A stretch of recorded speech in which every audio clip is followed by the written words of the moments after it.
Bir de ince bir şey gördüm. Gece hep böyle.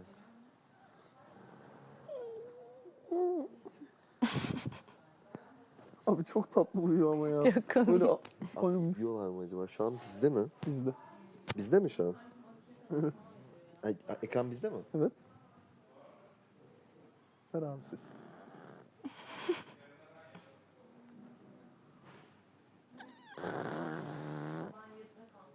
İki.